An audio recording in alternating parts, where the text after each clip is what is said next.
I really believe that Iboga saved my life.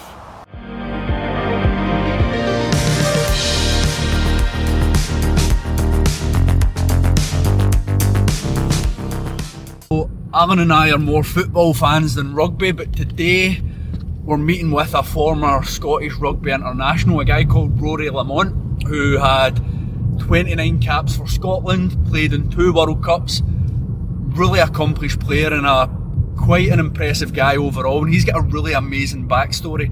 Rory Lamont's, to quote, one of the finest fullbacks that Scotland's ever produced. He played in the World Cup, played in the Six Nations, well capped for Scotland, played for some of the top club sides in rugby as well. And aside from that, obviously from the discussions we've had with Rory, it's just going to be such an interesting conversation. I cannot wait to get up here and actually go and get this done, man. So exciting times, mate. Can't wait.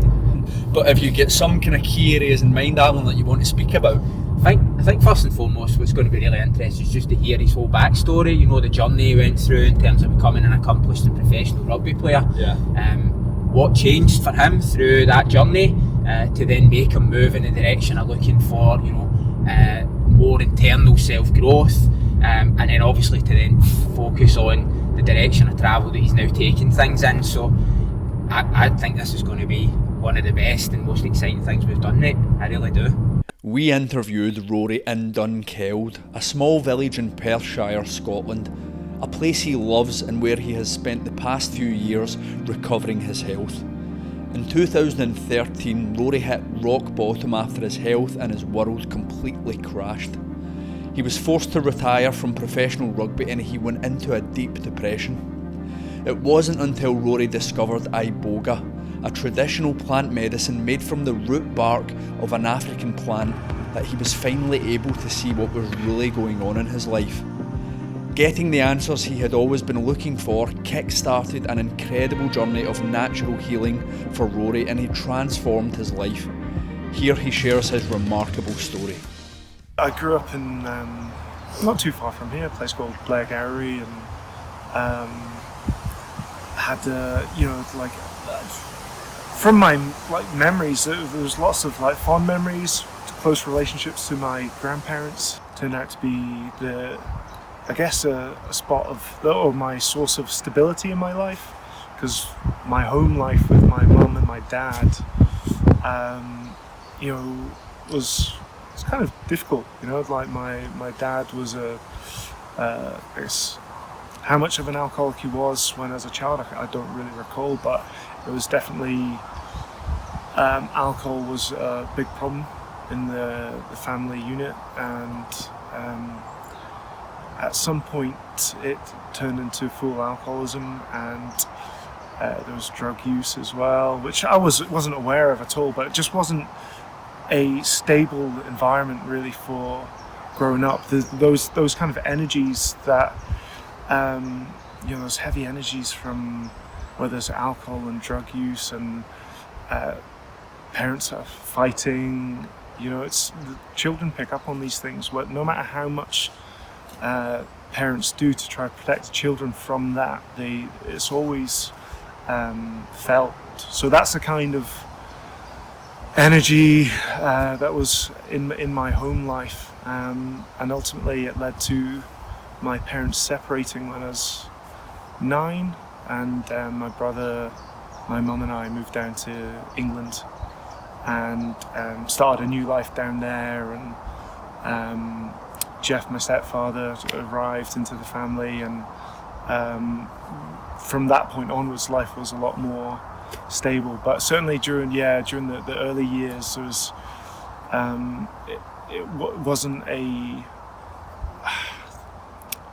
wasn't a particularly stable environment, and I think I remember having sort of a lot of pain in my childhood and sort of deep sadness, and contemplating, I guess I wasn't really sure what suicide was, or my understanding of killing yourself wasn't there, but I had that desire for non-existence. I didn't want to live anymore, and this is these feelings were coming up in moments when I was 7-8 years old, and would kind of, that, I guess, depression would be there throughout my childhood, off and on, and into my teen years, and all the way until I became a professional rugby player at the age of 21 years old. And suddenly, for the first time in my life, I had everyone telling me that I had reached a point of significance in my life where, you know, you have the positive feedback from your parents, your grandparents, your peers, your friends, and also, you know, achieving a childhood dream of becoming a professional player. So it wasn't my, I remember all through my early part of my life having sort of a lot of emotional pain. I guess these traumas from childhood, you know, they stay with us, and that's what this journey has been about, healing those childhood traumas, really. So you went from childhood and then you got into the professional rugby game. Yeah. What was the journey like? You talked about that lift, sense of identity you gained during your experience of becoming a rugby player. So talk us through that professional journey to reaching the lofty heights that you reached. Well, my entry into rugby had also been quite problematic. I came in the back door into rugby, quite into the professional game, quite late. So I'd at sort of 17, 18 years old, I had been recruited by Northampton Saints and joined their academy, and they're one of the professional teams down in England. And that was a real, I guess, highlight in my childhood, as reaching that point. It's something I'd been aiming for a long time. But my years at Northampton were completely afflicted by injuries. So that's at that age, that's when the injuries started happening, and I ended up getting released at 20 years old from Northampton Saints without a contract. And I was doing a degree down at Northampton University, and I had 1 year left, and so I'd been released, and I slipped into a pretty heavy depression, because that, for me, that was my dream of becoming a professional rugby player had been dissolved effectively, and it no longer seemed like a possibility. So that final year of my degree, I nearly quit the degree and stopped turning up to my classes, but I managed to just scrape through and get my qualification, and I was left at that point of, what now? What do I do with my life? The thought of going and working a normal job was just terrifying, and I had absolutely no desire for it. And my brother was up in Glasgow. During that year, I was having one of the worst years of my life. He had broken into the Glasgow Warriors team, and I think he got Player of the Year that first season of his, and that inspired me to give it one last shot. And I thought, well, brother's kind of making a name for himself in Glasgow. Let's move up to Glasgow and try join one of the local amateur teams, Glasgow Hawks, who are one of the amateur teams that had fed Glasgow Warriors. So I just moved up. I moved in with my brother and his partner, now wife, and they sort of took me in and supported me through that difficult period. And as soon as I moved up, I played a couple of games for Glasgow Hawks, and then I think my brother had said to the Glasgow Warriors coaches, "Oh, my brother's here. He's better than me. You should bring him in." And so they agreed to allow me to come in and start training with Glasgow Warriors. Everything started falling into place. I was only training with them for maybe 2 or 3 months before I got my first game, and then never really looked back from that point onwards. And 3 months later from my first game, I was called into the Scotland Six Nations squad for the RBS Six Nations in the years of 2005. And I'd played so little rugby, but things had been going well, been playing well for Glasgow Warriors, and and here I was thrown into the cauldron of Murrayfield for my debut, and I think it was February 2005 against Wales. I'd only played about 10 games for Glasgow at this point, so I didn't have a lot of experience. And it was a difficult day. We didn't win that game, but scored a try on my debut, and that was me sort of into professional rugby, and and for the first time in my life, feeling like real joy, like sense of accomplishment. Obviously all the prestige that comes with professional sport, and it's really rewarding.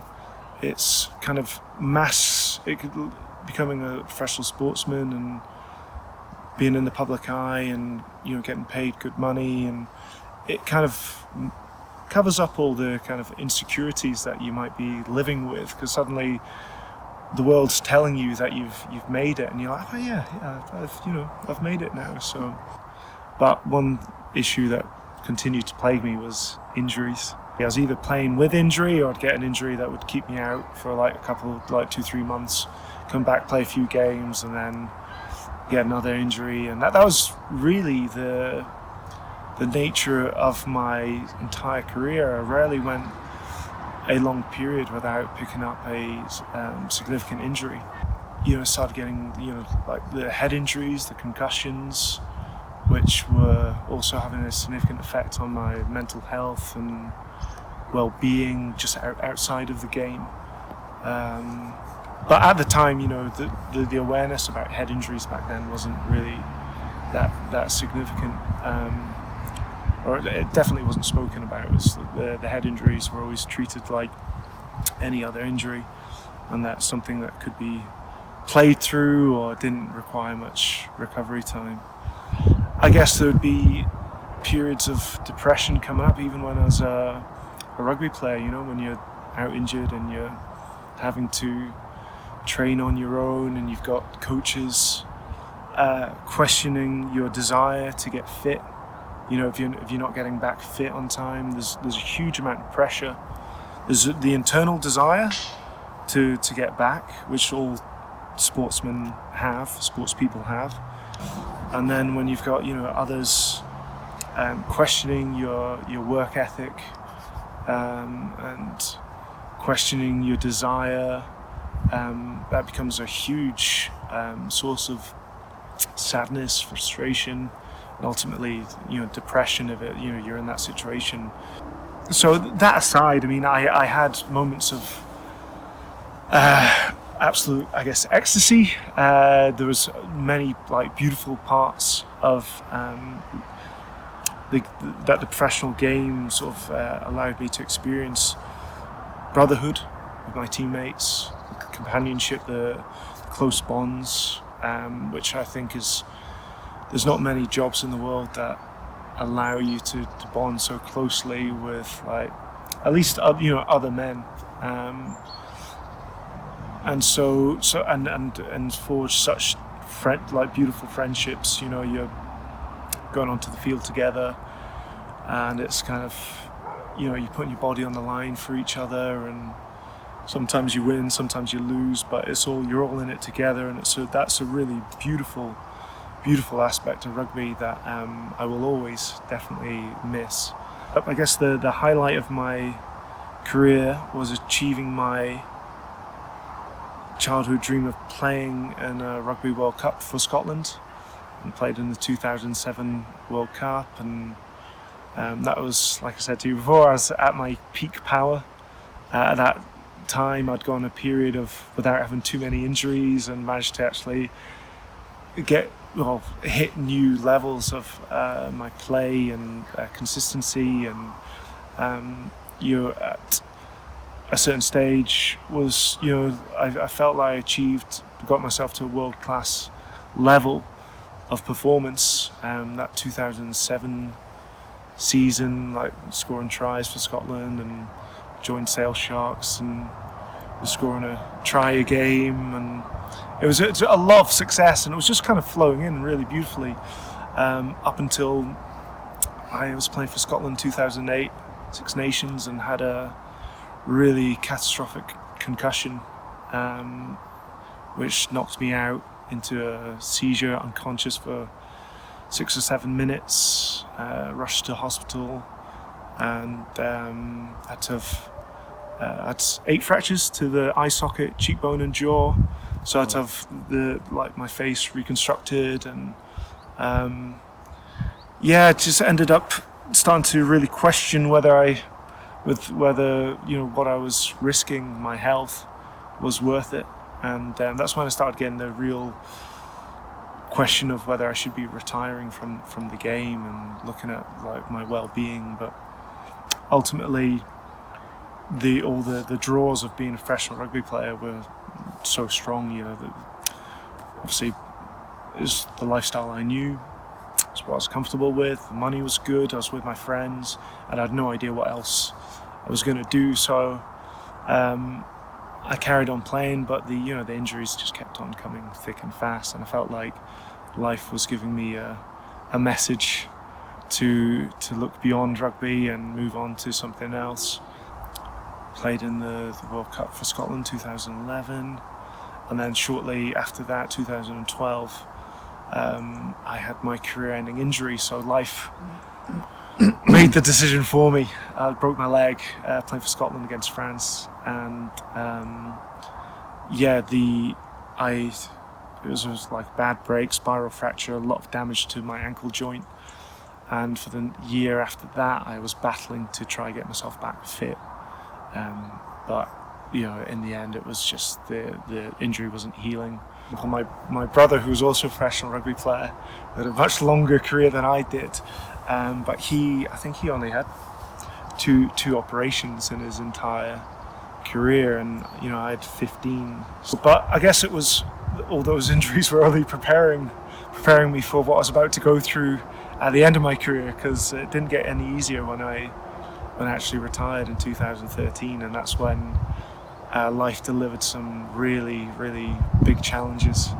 And with my loss of my career and my health collapsing all at the same time, my world at the end of my career in 2013, my entire world started to implode and crumble, and it was a really painful experience at that point. Yeah, I imagine, Rory, we're going through 15 surgeries and still having that pressure on you to keep playing as much as possible. Body must have suffered a lot of physical trauma and not been able to heal properly. Yeah. So this is, I guess, this is all a big part of the story, is that, ultimately, so 15 surgeries, and so many injuries, and from the very start of my career, I was dealing with injuries, and that's when, my relationship with the pharmaceutical drugs started to develop really strongly, where I was pretty much dependent on taking codeine, paracetamol, and anti-inflammatories every day to be able to train and to play. And the body, even from a very young age, the pain that I was dealing with, was regularly significant enough where, like, without the painkillers, I just couldn't train at all. Didn't know there would be any price to pay, but there is a very heavy price to pay from using these for, I guess, being exposed to these chemicals day in, day out. So popping painkillers every day, then you've had your surgeries, and it's morphine and tramadol and opiates and anesthetics, and yet like surgery is not to be taken lightly. It's a really traumatic experience for the body, and just the chemical burden put on the body, and and then obviously the surgeries, getting cut open. Each injury and each surgery takes its toll on your body. So my dependency on these painkillers became a vicious cycle. So my dependency just grew and grew over the years, and it just at that time, I can't say what rugby's like now, but it was just like, it's just part of the culture is that you take the painkillers if you need them, because the demand is that you play. The drive from within is that you play, and everyone else is desperate for you to play. Looking back, I now understand that my body was struggling, and my overall energy was really low, and you just get to the point where suddenly you're struggling to heal, and you don't feel right, and your energy's low, and your mood's low, and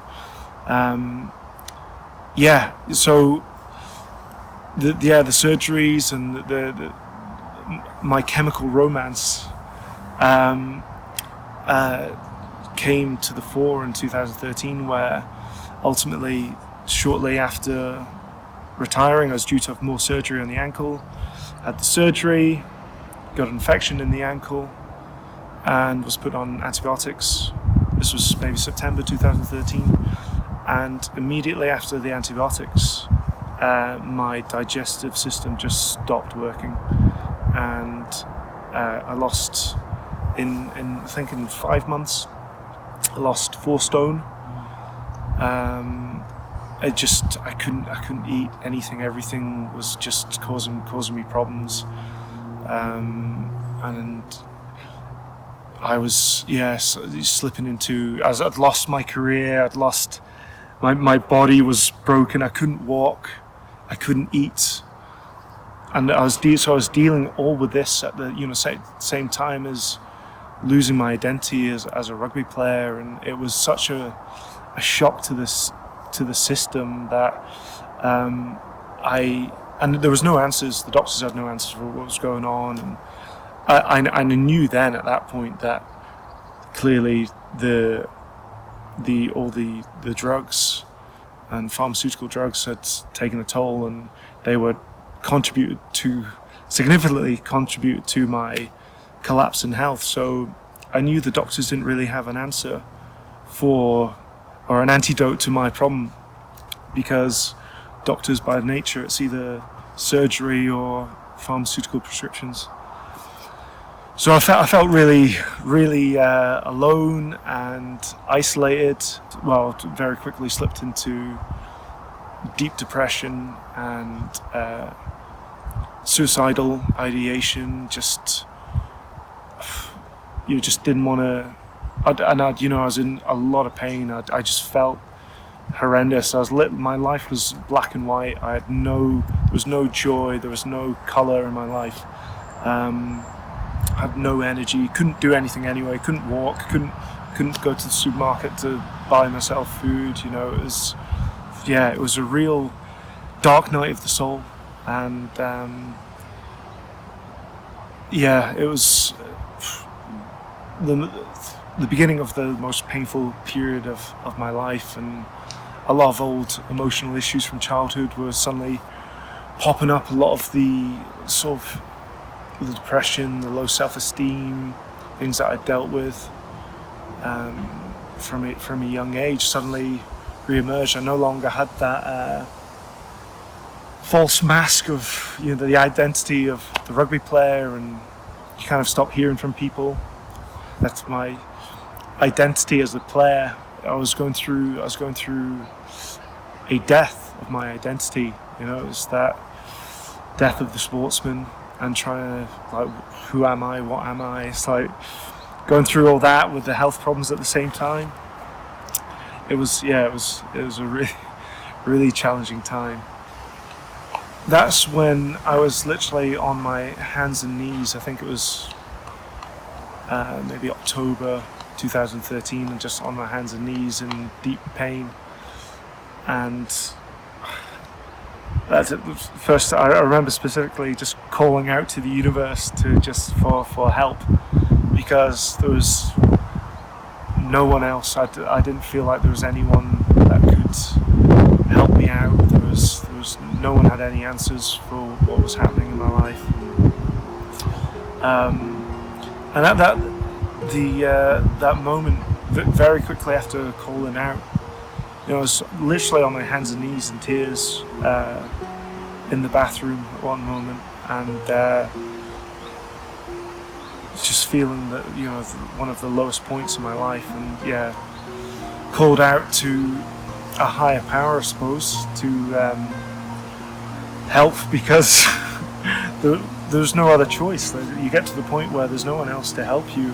From that moment onwards, things just started. Little bits of information were coming to me about what was happening with my body and how to heal it. And I watched this video on YouTube by a guy called Aubrey Marcus. He was speaking to Joe Rogan on the Joe Rogan podcast about his experience with Iboga, and it was about 30 minutes long. And I was like, Iboga, what is this? It's this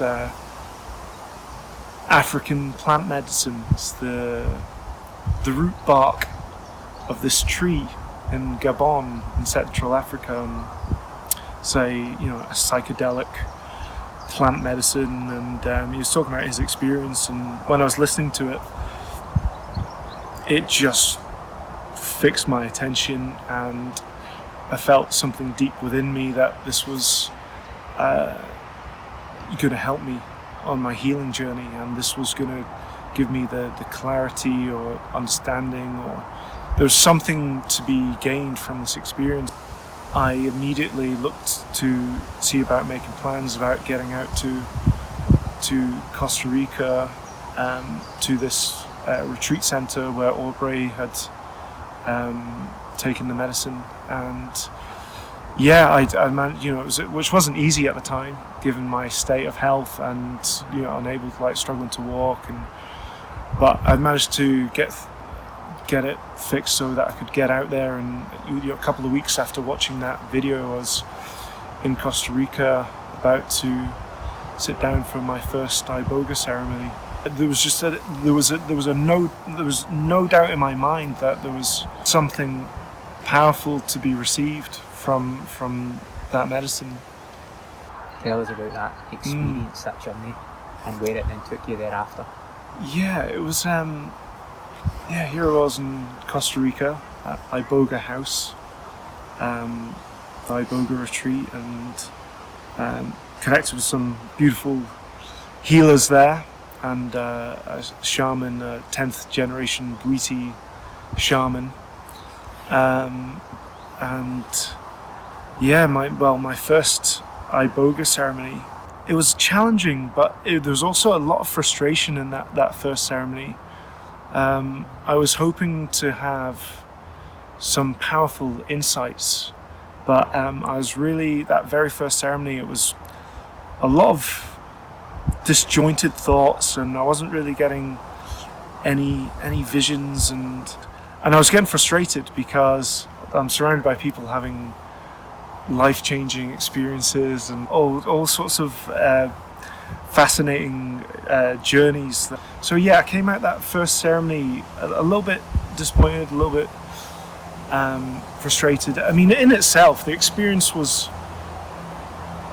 you take the medicine and you're lying down on a mat with a pillow, and some people have covering their eyes to bring in the darkness, and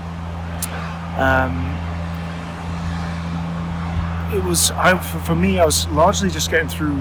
There was some visions coming through, but it was like images of things that I don't even remember being part of my life. It seemed like random events just flicking through my consciousness. And I came out the first ceremony just a bit disappointed, but one of the providers just said, "Don't worry, it's just the medicine's kind of just cleaning you out. It's just when we come in with quite a heavy toxic body, one of the first things that has to happen is we get cleaned out." Well, I'll say immediately after the first ceremony, I felt a palpable change in my energy. I had for the first time in a long time, I had like absolute clarity of thought and peace, and like an absolute like peace in my being. And I thought at that point, all right, that's me fixed. And I thought, oh great, this is like wonderful, right? Job done, right? These next 2 ceremonies that I'm going to be having will just be a walk in the park. And little did I know what was coming. Was the second ceremony was a really, really challenging experience. I just remember at the start of the ceremony and being introduced to the medicine and feeling the medicine come through my body, and I kind of, at that moment, I got a deep insight about what I'd done to my body through the history of drugs, the pharmaceutical drugs, and even my childhood, like with all the antibiotics. And Iboga basically showed me, made me remember every time I'd ever taken a pill, whether it was antibiotics or it was anti-inflammatories, all the surgeries, all the painkillers, all the memories were there, and it took me into a state of deep despair and horror, and I quickly slipped into a bit of a panic, because I was just like, there's no way that I could ever recover from what I've done to myself throughout my life. And but then the medicine started taking me through my entire life journey from early childhood, and it showed me all the life events, all the challenging experiences that I had, and all the mistakes I'd made, but it also showed me with each mistake the experiences that I had that led me into making that mistake. So it was helping me forgive myself for all the damage that I'd caused myself. It helped me, showed me the damaging, painful relationship with my father, and how that affected my psyche and my behaviors, and it just gave me so many insights about my own frailties, the aspects of myself that I couldn't really, up until that point, hadn't really forgiven myself. All the flaws and dysfunctional behavior that I'd lived through, I guess, that we all as humans have. But these things had been a burden, a source of my low self-esteem through my life, and it basically showed me cause and effect in my life, and that we're not to blame for our weaknesses and dysfunctions. They're part of our journey, and they lead us down certain paths into certain experiences, and it took me into a really deep compassion for myself and forgiveness, and ultimately it brought me during this second ceremony. It was about halfway through that I got this clarity about my life journey, and it took me from a state of frighteningly deep despair and pain, and that first part of that second ceremony was I was feeling like I was going to have to end my life, because I was like, there's no way a human being can recover from the damage that I'd done to myself through all these drugs. But then I had this moment of, it took me into this clarity and understanding, and then it took me into a state of absolute peace and bliss and joy and ecstasy, and it showed me my path forward and how I needed to navigate my life. It showed me that I am a soul. You know, I am more than just the material. I am more than just the body. I am more than just like this personality. That I'm a spiritual being. And it was the first time in my life that I felt there was something more than just the material, more than just what we can detect with our limited senses. And it was honestly, that second ceremony was like being, I guess, reborn, you know, in the awareness of who I am at the deepest level. Yeah, it gave me the blueprint on how to live a more meaningful life. From that moment on, there was just everything kind of changed. My whole perspective on my story changed. You know, all the false stories that I told myself about, you know, my mistakes and my self-worth, and all these false beliefs were dissolved away, and like sort of the truth revealed itself. And yeah, it was I really believe that Iboga saved my life. I don't know if I would have had the strength or the understanding to pull myself out of where I was without the insights that Iboga gave me. It's a medicine. It's not for the faint-hearted. You know, it's you don't take it for. It's not taken for fun. It's for either deep spiritual insights or, you know, profound healing. And generally, people who go to take it are looking for something more meaningful in their life and questioning things at, you know, a deeper level.